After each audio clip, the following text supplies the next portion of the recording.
ಇದಕ್ಕೆ ಸಂಬಂಧಪಟ್ಟಂಗೆ ಈ ಪೊಲೀಸ್ ಆಯುಕ್ತರು ಹೇಳಿಕೆಯನ್ನು ಕೊಟ್ಟಿದ್ದಾರೆ. ಅಂದರೆ ಸಂಚಾರಿ ವಿಭಾಗದ ಜಂಟಿ ಪೊಲೀಸ್ ಆಯುಕ್ತರು ಕಾರ್ತಿಕ್ ರೆಡ್ಡಿ ಮಾತಾಡಿದ್ರು. ದಂಡ ಕಟ್ಟಿ ನೀವು ವಾಹನ ತಗೊಂಡು ಹೋಗ್ಬೋದು. ಏನಾದರೂ ತುಂಬ ನೀವು ತಡ ಮಾಡಿದ್ರಿ ಅಂತಂತಂದರೆ ನಾವು ಗ್ಯಾರಂಟಿ ಟೋಯಿಂಗ್ ಮಾಡೇ ಮಾಡ್ತೀವಿ. ಏನು ಅಂದರೆ ಅದಕ್ಕೂ ಕೂಡ ನೀವು ಶುಲ್ಕ ಕಟ್ಟೇ ಬಿಡಿಸ್ಕೊಂಡು ಹೋಗಬೇಕು. ಕೊನೆಗೂ ಬರಲಿಲ್ಲ ಅಂತಂತಂದರೆ ಮುಲಾಜಿಲ್ದನೇ ವೆಹಿಕಲ್ಗಳನ್ನು ಹರಾಜು ಹಾಕ್ತಾರಂತೆ.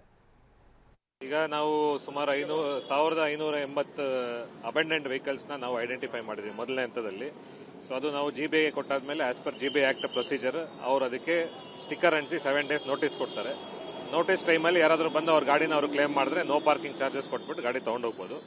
ಆಫ್ಟರ್ 7 days ಯಾರು ಅದು ಬಂದು ಕ್ಲೇಮ್ ಮಾಡದೇ ಇದ್ರೆ ನಾವು ಅದನ್ನು ಟೋ ಮಾಡಿ ಒಂದು ಪ್ರೆಸ್ ನೋಟಿಫಿಕೇಶನ್ ಕೊಡ್ತೀವಿ.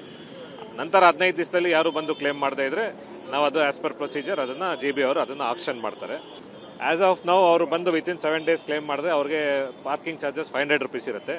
ಬಟ್ ಮಲ್ಟಿಪಲ್ ಅಕೇಶನಲ್ಲಿ ಅವರು ಹಿಂದೆ ಮೊದಲು ನೋ ಪಾರ್ಕಿಂಗಲ್ಲಿ ವೈಲೇಷನ್ ಆಗಿದ್ರೆ ಅದು 1000 rupees ಬರುತ್ತೆ. 7 ದಿವಸ ನಂತರ ನಾವು ಟೋಯಿಂಗ್ ಮಾಡಿ ಅಲ್ಲಿ ಬಂದು ಅವರು ಕ್ಲೇಮ್ ಮಾಡಿದ್ರೆ no parking charges plus towing charges ಎರಡೂ ಸೇರಿ ಆಡ್ ಆಗುತ್ತೆ.